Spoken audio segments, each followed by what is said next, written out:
Welcome to this week's Fundraising Friday. This week, we're talking about the ethics of fundraising as it relates to data collection, sharing, and analysis. You want to be collecting data on your donors, particularly your individual donors, as it relates to how much they've given, their address, their contact information, where they work. You might also be collecting information as it relates to what are some of their assets, what do they like. You're hopefully doing some call reports that talk about your interactions with those donors that should be capturing not only, yes, I talked to them and had a meeting with them today, but also what you learned from that meeting.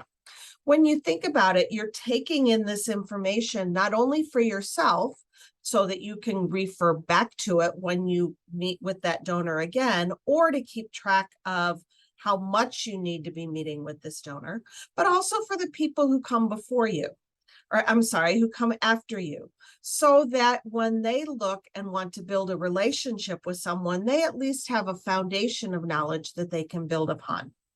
When you collect that information and you store it, you need to be very careful that you protect the privacy and the integrity of that donor and of that data. So how can you do that?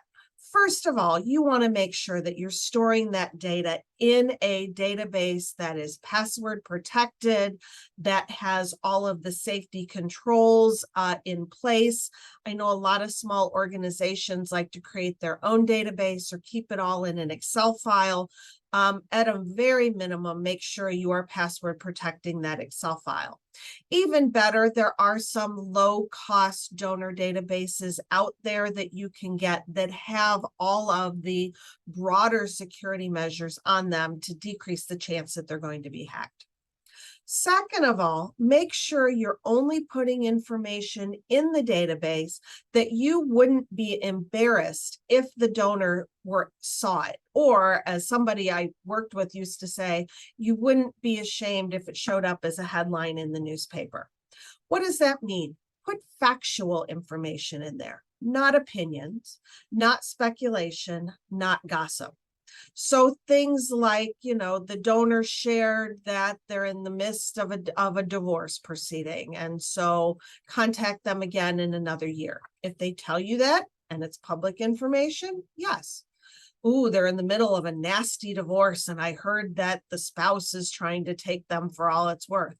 That is one of those things that's more like speculation. Some of the other things that might be valuable pieces of information, but that you want to kind of be careful how you share, things like, this person drinks a little bit by lunch, and by the end of the afternoon, it's kind of hard to have a conversation with them. You don't want to put in there the fact that this person likes to drink a little bit in the middle of the day. However, you might make a note, better to reach this person in the morning. You don't have to put the why. That kind of information might be a little embarrassing. So when you're collecting information on a donor, it is important to collect information, but to make sure that you are being very sensitive in what you collect, how you collect it, and how you share it. That's this week's Fundraising Friday. Thanks. Have a great weekend.